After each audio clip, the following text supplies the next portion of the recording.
Pessoal, tudo bem? Eu sou o professor Silvio e vamos trabalhar essa webconferência com os principais pontos da nossa disciplina Estratégias Cooperativas. Como vocês viram durante o decorrer da disciplina, é uma disciplina muito interessante, pois trabalha tantos aspectos importantes de estratégia empresarial, planejamento estratégico, como também a gestão estratégica de pessoas e também comunicação organizacional e endomarketing. São todos temas super importantes, super relevantes para o sucesso de qualquer tipo de organização, principalmente as cooperativas, que é o foco do nosso curso. Bom, nessa webconferência eu preparei aqui algumas perguntas e respostas para estimular vocês até para fazer mais perguntas sobre o conteúdo da nossa disciplina, né? E vocês vão estar desenvolvendo nos próximos dias também a prova online com o conteúdo que vocês viram aí no decorrer de todas essas semanas e essas unidades da nossa disciplina. Bom, primeiramente, eu destaco para vocês a seguinte questão. O que é estratégia e como utilizá-la em uma determinada organização? Bom, nós vimos aí no decorrer da disciplina que estratégia é fundamental porque ela faz análise do ambiente interno e externo de qualquer tipo de organização. Além disso, ela dá o norte, dá o rumo, ela define a missão, a visão, os valores e princípios das organizações. Então, a estratégia é o alicerce de qualquer tipo de empresa. E com base na definição da estratégia, as organizações, o que elas fazem? Elas fazem um planejamento estratégico. Então, definido qual que é o rumo, qual que é o norte da organização, é traçado aí o planejamento estratégico. O planejamento estratégico ele pode ser de vários tipos. Ele pode ser centralizado, onde os diretores definem o tipo de planejamento estratégico. Ele pode ser participativo, até a gente exemplifica no livro e no e-book da disciplina, o PEP, é o Planejamento Estratégico Participativo da Cressol, onde a Cressol envolveu aí no seu processo de formulação de planejamento estratégico, né, os cooperados, funcionários dos vários níveis, estratégico, do tático, do operacional, onde conjuntamente foram definidos os eixos do planejamento estratégico e definidos esses eixos, então aí entra os planos de ação, as metas e objetivos para serem atingidos aí no norte, né, no decorrer dos próximos 5 anos. Então, lembrando aí, o que é planejamento estratégico? Planejamento estratégico é um processo organizado com análise do ambiente interno e externo da organização, a definição dos objetivos, metas e ações, e também a alocação dos recursos e do pessoal necessário para atingir esse planejamento estratégico. Como nós falamos também, ele pode ser participativo, ele pode ser centralizado, ele pode ser desenvolvido pela própria organização, ele pode ser desenvolvido por uma consultoria, enfim, de acordo com o modelo que a organização utiliza para fazer o seu planejamento. Uma outra questão interessante, importante também para a gente destacar na webconferência, é a diferença entre a estratégia de controle e de comprometimento de gestão de pessoas. São duas visões totalmente antagônicas, são visões comparadas, onde a estratégia de controle tem uma estratégia muito mais centralizada, de gestão, hierarquizada, com foco no curto prazo, onde o funcionário só é contratado para um determinado cargo, a sua remuneração é baseada somente naquele cargo, o treinamento também é uma visão de curto prazo, somente para ele desenvolver bem as atividades daquele cargo, a carreira é rígida, é especializada em um pequeno horizonte de promoções, os incentivos são meramente remuneratórios e individuais. Já a estratégia de comprometimento ou a visão transformada ou de comprometimento de gestão de pessoas é totalmente diferenciada, né? Ela visa aí a redução dos níveis hierárquicos da organização, onde as pessoas têm mais autonomia para tomar decisões, elas podem e devem ser mais proativas, o trabalho enriquecido, gerando desafios para as equipes, para os funcionários, a ênfase nos grupos e nas equipes de trabalho, ao invés do trabalho individual, a pessoa é contratada por um horizonte de longo prazo na empresa, onde ela é treinada, capacitada não somente para o cargo que ela está ocupando, mas para desenvolvê-la enquanto pessoa, enquanto capital intelectual, enquanto vantagem competitiva para a organização. Então, uma visão totalmente diferenciada de funcionário e de gestão de pessoas. Isso é importante, porque muitas organizações têm essa perspectiva de controle e outras têm essa perspectiva de comprometimento. A gente pode destacar que essa perspectiva de comprometimento é exatamente aquela que trabalha as pessoas como vantagem competitiva da organização. Isso que nós queremos, que as pessoas sejam o diferencial de qualquer organização. Mas para isso nós temos que ter as pessoas em primeiro lugar, sendo parceiras da organização, sendo realmente administradas de forma diferenciada.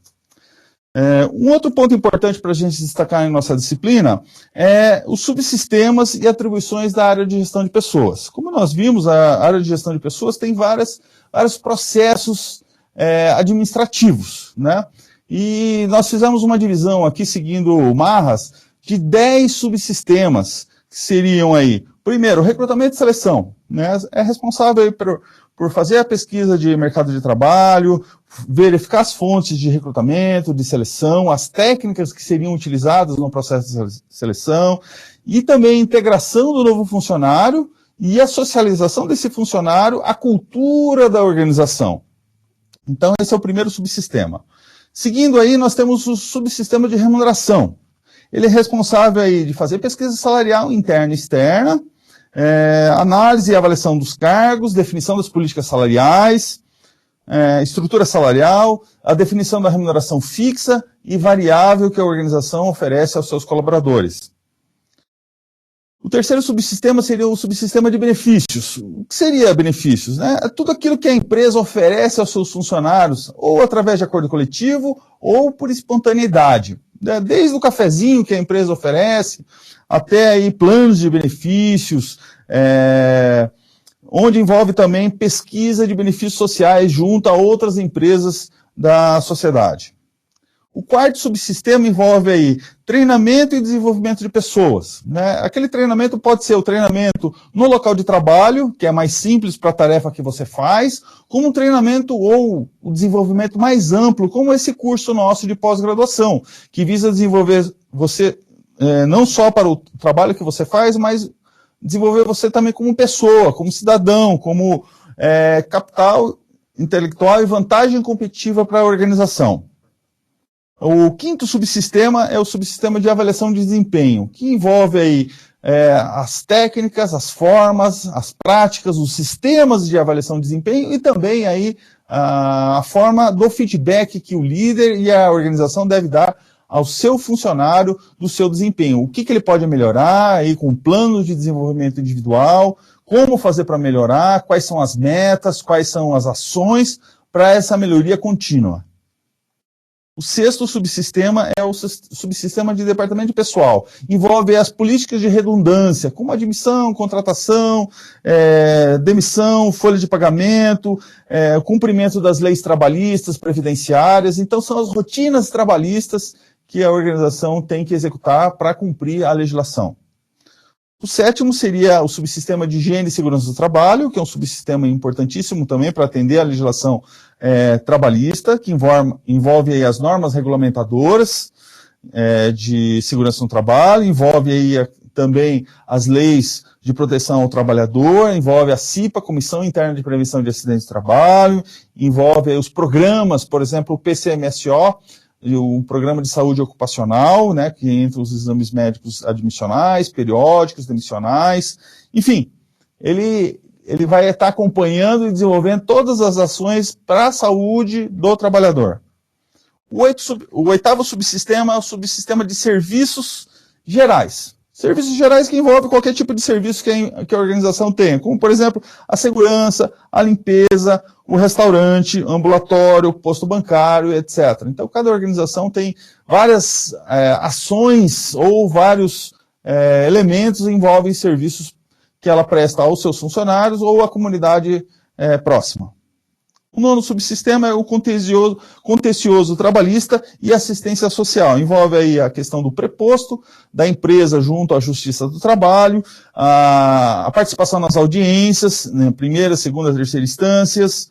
Envolve também a assistência social junto aos funcionários, junto aos seus dependentes legais.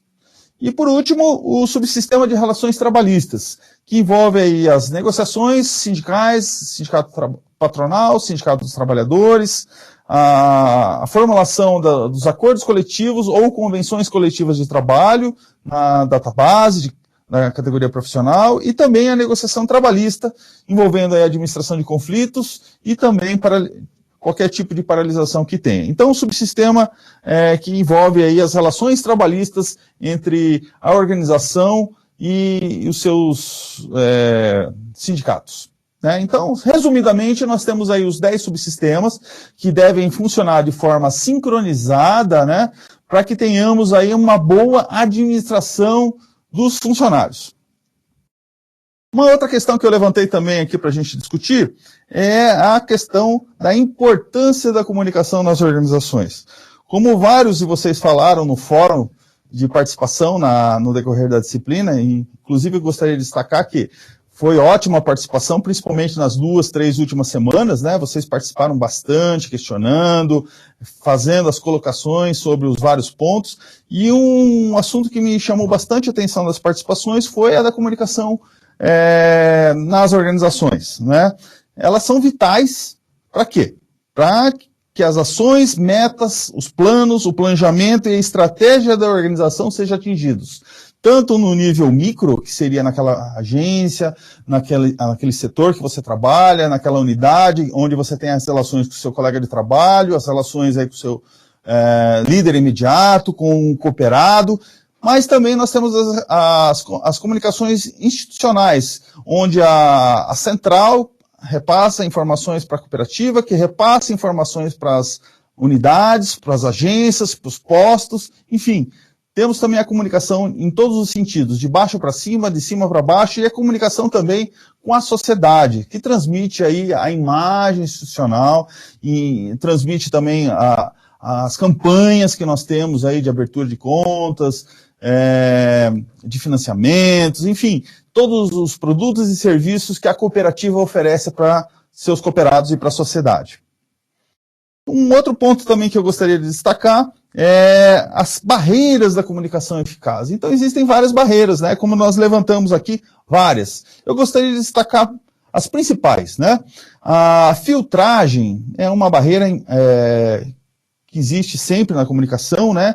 Que é algum tipo de manipulação da informação pelo emissor para que o receptor entenda de maneira mais favorável. Então, aquela ênfase que muitas vezes é dada, né, pelos meios de comunicação externos, ou por quem quer que seja, né, para tentar passar uma imagem positiva de alguma coisa ruim. Né? A percepção seletiva é quando o receptor, no processo de comunicação, vê e escuta seletivamente com base na própria conveniência. Ele escuta aquilo que ele quer, que ele tem interesse, e não aquela informação que é passada na sua íntegra. Sobrecarga de informação, isso acontece muito nos dias de hoje, né? Nós temos aí as redes sociais, nós temos jornais online, nós temos jornais impressos, nós temos revistas, nós temos televisão, nós temos rádio, enfim, uma série de informações que chegam para nós no dia a dia. E você tem que fazer uma filtragem disso aí, você tem que fazer uma seleção disso aí, porque se você for ler tudo que chega de informação para você, realmente você vai ficar sobrecarregado e muitas vezes não consegue tomar decisões sobre aquele conjunto de informações que é passada para você no seu dia a dia. O idioma também é um outro aspecto, né? Palavras podem ter significados para os indivíduos, até no mesmo idioma, em regiões diferentes. Nós temos, vamos pensar assim, na nossa mandioca, né? Em determinadas regiões chama aipim, em outras regiões é macaxeira, e assim por diante, né? Mas é o mesmo produto que tem aí muitas vezes entendimentos ou nomenclaturas diferentes. Então a gente muitas vezes tem que perguntar, escuta, o que você quis dizer com essa palavra ou com esse termo para confirmar aquela informação. Então é importante sempre isso, para quebrar essa barreira aí. Nós temos aí o silêncio, que é a ausência de qualquer tipo de informação, que também é uma barreira, é muito comum e problemático pela falta da comunicação entre as partes, entre, por exemplo, você e seu colega de trabalho, ou entre você e seu líder, ou entre você e um determinado cliente ou cooperado da sua cooperativa. E, por último, aí, um outro aspecto importante também é o medo da comunicação, né?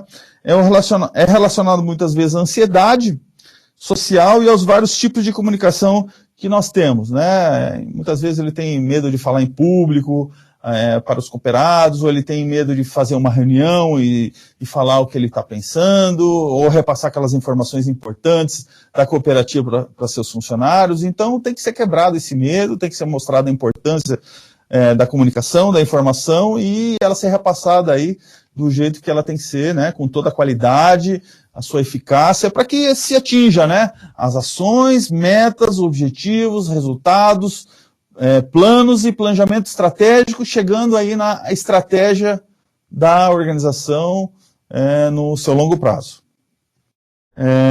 Um outro ponto também que eu gostaria de destacar na nossa disciplina é sobre os elementos da comunicação interna e externa. Bom, existem vários, né? Tanto no livro como no e-book, eu destaquei alguns, né? Por exemplo, na Cressol, a utilização do e-mail institucional, a intranet, que todos os funcionários têm acesso, a comunicação e resoluções na intranet, os comunicados, né, e resoluções que são disponibilizadas na intranet, o portal do colaborador, no qual os funcionários têm informações sobre direitos, deveres e obrigações, código de ética, certificados, entre outros, cursos presenciais para os conselheiros e também para os colaboradores, cursos IAD para conselheiros e colaboradores, como o nosso de pós-graduação para vocês, newsletters, Sistema Cressol em pauta, TV Cressol, informações em 2 programas semanais, diversos convênios com rádios, jornais, televisões. Então, são vários canais de comunicação internos e externos que nós temos à nossa disposição. Então, utilizem, né, esses canais, façam bom uso, passem as informações que são necessárias e vai colaborar muito para que a gente atinja os objetivos aí da nossa cooperativa. E, por último, eu destaquei aqui o que são os 4 Cs do endomarketing, né? Os 4 Cs do endomarketing, lembrando, o endomarketing é a comunicação para o nosso público interno, né? Então, os 4 Cs do endomarketing envolvem o produto, que transforma-se na organização ou na cooperativa, que é a sua imagem pública, né? O seu conceito, né? Junto à comunidade, junto à sociedade. O preço se transforma em custos, né? Nós temos vários tipos de custos e investimentos, por exemplo, em recursos humanos, em salários, em treinamento, em benefícios, em gratificações, em participações dos resultados, enfim, comissões, que são investimentos que a organização, a cooperativa faz em relação aos seus colaboradores e a sua diretoria. A praça são os gestores do endomarketing, todos os colaboradores envolvidos com a comunicação interna e externa. Também é importantíssimo, porque eles vão estar aí selecionando os canais, vão estar alimentando esses canais com informações para serem passadas aos demais funcionários da organização. E, por último, a promoção. Relaciona-se à comunicação interna, que é o motivo para a compra do produto empresa pelo cliente interno. Então, é a forma como é passada essa informação, essa comunicação, e que deve ser assimilada, internalizada nos funcionários, para que eles saibam como e quando eles devem fazer as ações para atingimento desses resultados. Bom, eu destaquei aqui algumas participações que vocês fizeram nos últimos dias, que me chamaram muito a atenção, né? Do Felipe Carvalho, de Dois Vizinhos, que ele fez aqui no último dia 15, né? Onde ele falou sobre habilidade e competência em gerir pessoas, que seja uma característica comportamental a ser buscada nas lideranças de nossa instituição. Com certeza, né? Os líderes mais do que nunca, precisam desenvolver suas competências, suas habilidades, principalmente interpessoais, né, de relacionamento, de empatia, se colocar no lugar do colaborador, né, ajudar, dar o exemplo, para ele ser um líder eficaz nos dias de hoje. Uma outra participação também interessante foi da Cristina. Cristina Aparecida Yashinsky. Ela postou aqui no dia 14, no fórum, né? Falando sobre comunicação, de acordo com a professora Marlene Marchiori, para uma organização sobreviver, elas precisam ter relacionamento de diferenciados públicos através do processo de interação que uma organização desenvolve. Com certeza, são que nós chamamos de stakeholders, né? São todos os públicos que ela tem relacionamento. Então, ela tem lá os seus cooperados, ela tem lá o órgão público na sua cidade, na sua região, ela tem lá as escolas, ela tem as rádios, enfim, você tem que, como um gestor na sua cooperativa, na sua unidade, tem que fazer o relacionamento e tem que fazer a comunicação com todos esses e outros públicos que você tem relação direta e indireta, além, logicamente, dos cooperados, né, que são a razão de existência aí, de qualquer cooperativa. Mas também temos que ter outros relacionamentos, outros sistemas de comunicação com outros públicos, que eles podem ser no futuro nossos próximos cooperados, né? E agregar ainda mais valor à nossa organização. Uma outra participação aqui de Wirline Rocha da Mota. Ela fala da comunicação, né? A comunicação nada mais é que um ato de transmissão de informações ou mensagens entre os indivíduos, ou seja, significa tornar-se comum a mensagem ou a informação. A informação tem alguns aspectos da qualidade, né? Ela tem que ser clara, transparente, na medida certa, na hora certa, ela tem que ser absorvida, internalizada, e você tomar decisões e ações em cima dessa informação. Então, a eficácia da comunicação para a informação é fundamental. A Mirtes, de Honório Serpa, que destaca para a gente também sobre comunicação. A comunicação é uma ferramenta muito importante. Para alcançar os objetivos, é necessário que dentro de uma organização todos falem a mesma língua, evitando conflitos entre os próprios colaboradores ou entre os colaboradores e quadro social. É preciso ter uma boa comunicação e conhecimento para poder repassar informações aos vários tipos de associados que trabalhamos. Muitas vezes uma conversa diferenciada, clara, simples, para poder levar a informação necessária, adquirindo confiança destes. É fundamental ter sempre a confiança do nosso cooperado, do nosso colaborador. Para isso, muitas vezes, né, uma boa conversa franca, clara e simples consegue atingir esse resultado, esse objetivo. Então, muito bem aí pela sua colocação. E uma última contribuição aqui da Tatiane, de Cascavel. Ela fala assim: a comunicação é fundamental para o desenvolvimento de funções, alcançar as estratégias e metas de uma empresa e o suporte para que isso aconteça, pois se não há comunicação, não há planejamento e não há metas. Ela deve ser planejada, dirigida, implementada e controlada para atender às demandas internas e externas de uma organização. É o suporte de toda a organização, né? Concordo com você também, Tatiane. A comunicação é a base nas relações sociais, é a base da relação entre colaboradores e cooperados. Por isso que ela tem que ser uma comunicação de qualidade, uma comunicação que agregue valor e que trabalhe a informação do que a cooperativa quer passar para os seus cooperados e também o que os seus cooperados querem passar para as cooperativas. Então é um elo de ligação fundamental e por isso que a confiança e a comunicação de qualidade é fundamental para isso.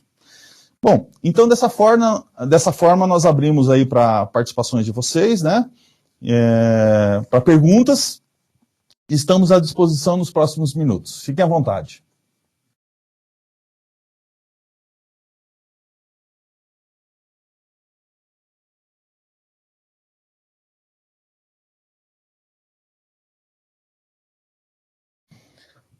Uma pergunta que normalmente o pessoal faz, né? O que vai cair na prova, né? Eu adianto para vocês o seguinte: a prova é sobre as 3 unidades da nossa disciplina e baseado aí no e-book e no livro da disciplina. Então ela trabalha aí todos os conteúdos vistos, né? Nós vamos ter aí, questões objetivas sobre o livro e o e-book e também pelo menos uma questão dissertativa sobre um desses conteúdos dessas 3 unidades. Então, ela vai ficar online para vocês responderem as perguntas, né? Enfim, ela vai ser em cima desse material, em cima do que nós discutimos na nossa webconferência de hoje também, né? Então, não terão dificuldade, logicamente, consultando aí e estudando em cima do livro, do e-book e das atividades desenvolvidas no decorrer da nossa disciplina. Então, abrimos para perguntas.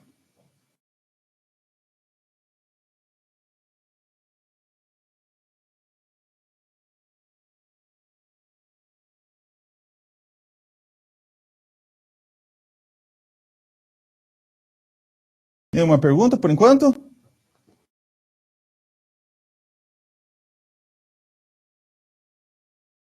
Opa.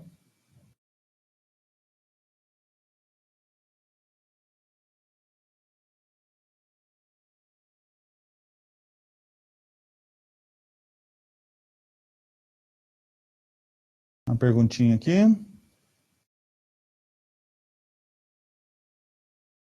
Pergunta do José. Muito bem, José. O planejamento estratégico tem prazo definido ou a organização que define?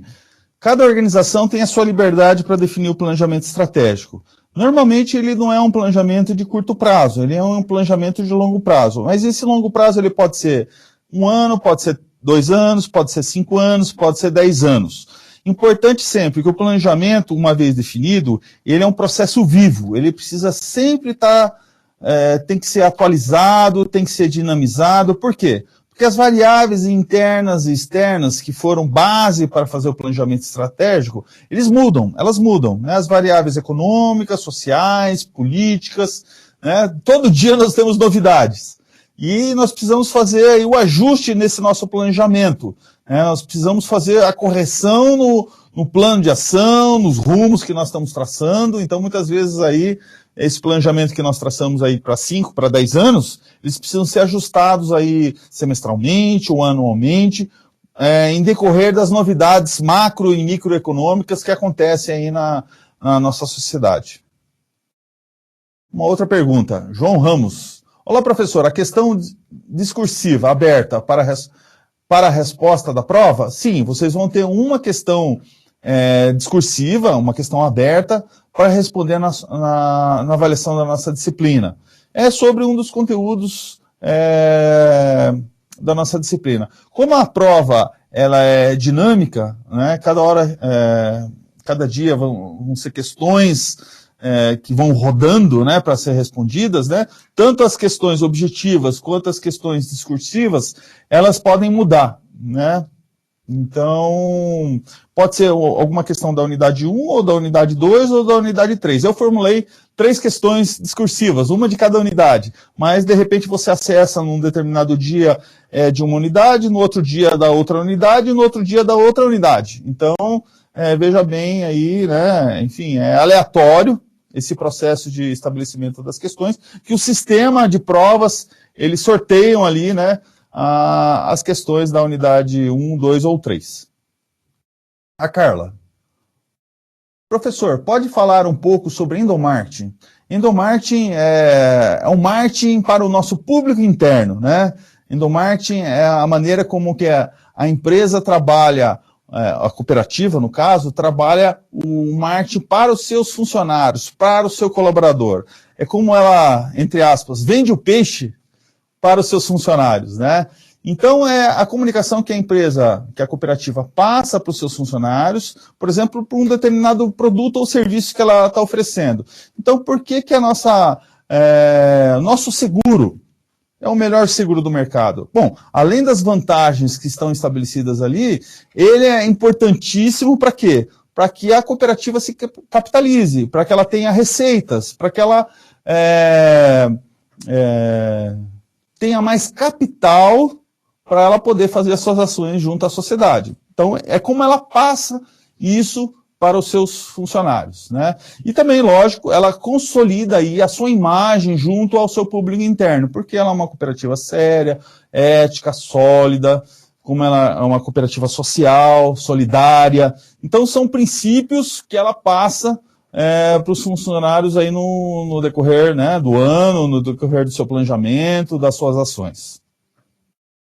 A Franciele destaca aqui: existem estratégias de endomarketing que podem ser implementadas além daquelas já utilizadas? O que você considera que poderia ser contemplado? Bom, são várias estratégias de endomarketing, né, que podem ser utilizadas, mas as principais são relacionadas à imagem da cooperativa, da organização, e também à importância e relevância dos seus produtos e serviços, né? Então, são dois tipos, né? A macro-imagem e a micro, que são ligados aos produtos e serviços da organização. Então, são esses dois, normalmente são essas duas ações de endomarketing para o público interno, né? Que ressalta a importância da imagem e ressalta também a importância dos seus produtos e serviços. Então, temos espaço para mais perguntas, mais alguns minutinhos.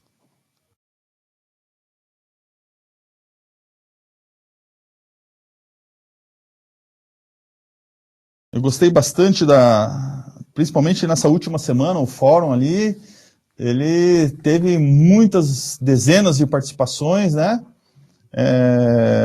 Então, gostei bastante das colocações que vocês fizeram. Eu só destaquei algumas aqui pela nossa limitação do tempo, logicamente, né? Mas nós tivemos participação do Sul, do Sudeste, do Centro-Oeste, da região Norte, Nordeste, enfim. Nós tivemos aí de todo o Brasil, né? Foi muito gratificante, né? A gente trabalhar com várias cooperativas, vários públicos de várias regiões, né? Então foi muito bacana aí estar com vocês nessas últimas semanas, para compartilhar um pouco com vocês, e vocês também compartilhar um pouco de vocês com a gente, né? Da experiência aí no sistema de cooperativas, não só da Cressol, mas das várias outras cooperativas que vocês têm aí, e com certeza o conhecimento foi muito bacana. Marcos, professor, ainda existem cooperativas que não possuem um setor ou departamento de gestão de pessoas. Um exemplo na qual eu atuo. O senhor acha que isso pode impactar nos processos e resultados e na resolução de problemas da cooperativa? Pois pode travar o operacional? Organizações de médio e grande porte, é sempre recomendável que nós tenhamos o setor de gestão de pessoas. Para quê? Para que ele consolide o planejamento estratégico em relação aos colaboradores da organização. Logicamente, no caso que você falou que não existe o setor de gestão de pessoas, mas com certeza existe o setor aí relacionado a departamento de pessoal, ou seja, aquelas rotinas admissionais de promoção, de transferência, de demissão, de folha de pagamento. Então, essas rotinas de DP, departamento pessoal, existem, com certeza. Logicamente, ela precisa evoluir para um sistema mais complexo. Conforme a cooperativa vai crescendo, a diretoria, né, vai sentindo a necessidade de implementação de sistemas mais complexos e mais abrangentes de gestão de pessoas. Então, isso é natural que aconteça no médio e longo prazo, né? E isso aí vai colaborar muito para o sucesso da organização e para o desenvolvimento dos seus colaboradores e também dos seus gestores. A Carla colocou assim: fale um pouco sobre os 4 Cs do endomarketing. Bom, Carla, eu destaquei agora há pouquinho, né? Os 4 Cs envolvem aí,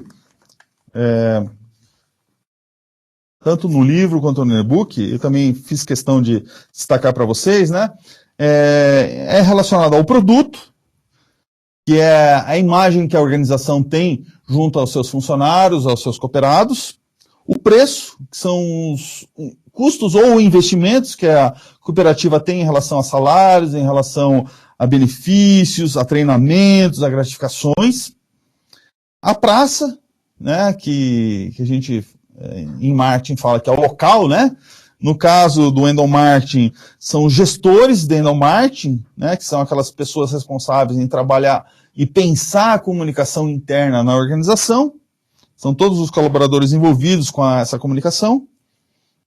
E a promoção, que seria a divulgação no marketing comum, né? No endomarketing relaciona-se à comunicação interna, que é o motivo para a compra do produto ou empresa pelo cliente interno. Por que você acredita naquele produto ou naquele serviço? Por que você acredita naquela sua cooperativa? Então, isso é trabalhado na promoção, ou seja, na divulgação interna junto aos colaboradores. Uma outra pergunta da Rosane. Boa noite, professor. As escolas do pensamento estratégico se diferenciam por suas características ou por a sua aplicação em diferentes ramos? Bom, Rosane, é uma questão bastante interessante essa sua. Olha, nós temos aí as escolas que têm uma diferenciação no seu pensamento. Elas foram agrupadas pelo pesquisador Henry Mintzberg, né, que vocês assistiram, inclusive, a palestra dele na Fiocruz, né? Então, ele agrupa essas escolas em diferentes tipos de pensamento. Mas nós temos, logicamente, determinadas organizações que podem estar mais afinadas, por exemplo, com a escola empreendedora, que são, vamos pensar assim, às vezes, as empresas de alta tecnologia, as startups, né? Então, elas se aproximam à inovação, se aproximam da escola empreendedora. Mas podemos também ter determinadas startups que são mais analíticas, na sua forma de agir, na sua forma de pensar, na sua forma de definir a sua estratégia e seu planejamento estratégico. Mas essa sacada que o Mintzberg deu foi exatamente agrupar os pensamentos, os tipos de definições da estratégia empresarial e que daí dá, né, na sua consequência, a forma como que é idealizado e formulado o planejamento estratégico. É isso. Mais alguma pergunta, pessoal? Nós temos aí mais 2 minutinhos.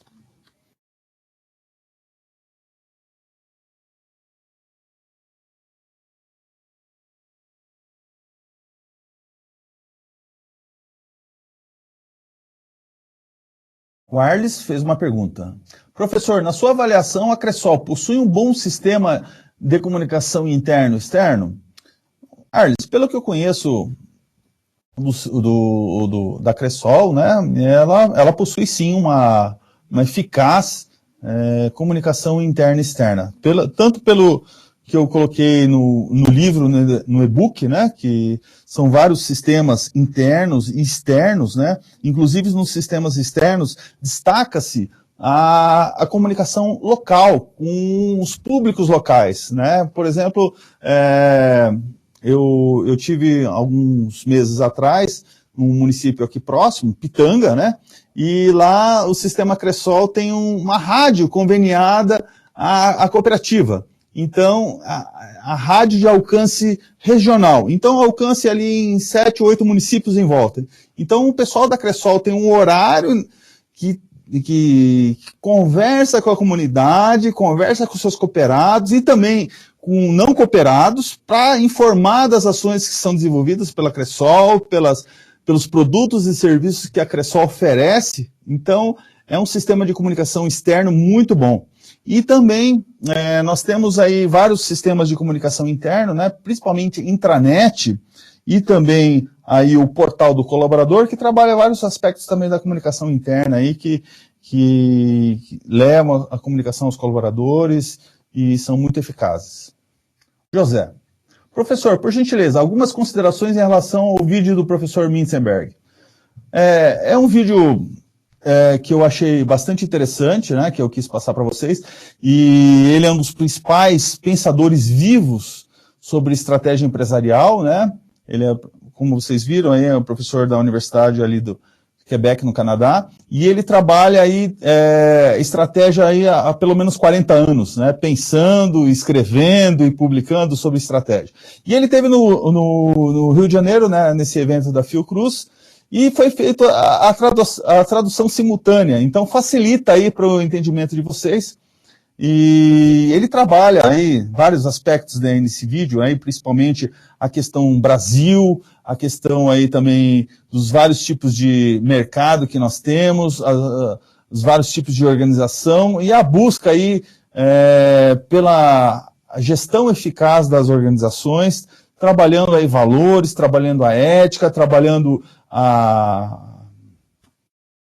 o desenvolvimento gerencial, né, contra esse mundo que nós temos aí, que muitas pessoas aí, né, infelizmente caminham aí para o lado errado da corrupção, do desvio, né, que a gente abomina esses aspectos aí, que são muitas vezes vistos na cultura brasileira, nas organizações, e a gente abomina esse tipo de prática, né, e com certeza o Mintzberg fez várias colocações nesse sentido, que são importantes, não só para as cooperativas, mas para todas as organizações brasileiras, né, quebrarem esse paradigma e, com certeza, se desenvolver de uma forma ética, de uma forma planejada, e trabalhando ações organizacionais visando resultados e também o desenvolvimento da sociedade, o desenvolvimento de todo o Brasil. Isso que nós queremos, né? Cooperativas, né, que visem aí o desenvolvimento social, que tenham como princípios aí a solidariedade e que desenvolvam aí cada vez mais aí os cantos, né, que o nosso país tenha. Bom, pessoal, sem mais perguntas, e deu o nosso tempo também, eu agradeço a presença de todos e gostaria aí de novamente agradecer vocês aí pelas últimas semanas, pela participação e também aí por desenvolver as atividades. Espero muito sucesso aí no decorrer do curso para vocês. Não esqueçam que nessa semana vocês vão fazer aí a nossa avaliação, então é importante que vocês façam a nossa prova online e na sequência aí façam as demais disciplinas, e no fim do curso, né, nós teremos aí o desenvolvimento do artigo, também serei professor orientador e estou à disposição de vocês aí para qualquer dúvida. Ok, pessoal? Então, um abraço a todos e até a próxima.